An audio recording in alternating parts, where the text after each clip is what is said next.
साम्राज्य न्यूज, सामान्यांचा असामान्य आवाज। महाराष्ट्र विधानसभेत आज मदत व पुनर्वसन मंत्री मकरंद पाटील यांनी राज्यातील अतिवृष्टी, अवकाळी पाऊस आणि पूरबाधित शेतकऱ्यांसाठी मदत वितरणाबाबत सविस्तर माहिती दिली।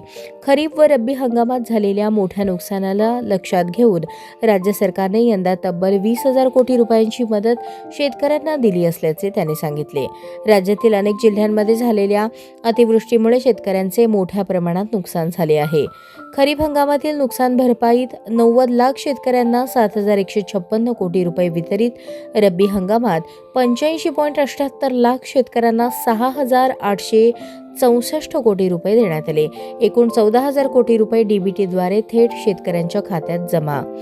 ऑक्टोबर महिन्यात विशेषतः कोकणात झालेल्या अवकाळी पावसाची नुकसान भरपाई अद्याप सुरू नसून जानेवारी 2026 पासून ही रक्कम वितरित करण्याचा निर्णय घेतल्याचे मंत्री पाटील यांनी सांगितले।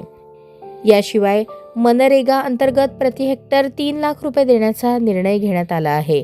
ई-केवायसीमुळे मदत वितरणात होणारा विलंब टाळण्यासाठी राज्य सरकारने ॲग्रीस्टॅक फार्मर ID स्वीकारला आहे। 75% पेक्षा जास्त शेतकऱ्यांची प्रक्रिया पूर्ण झाली असून उर्वरित कार्य जलद गतीने सुरू आहे।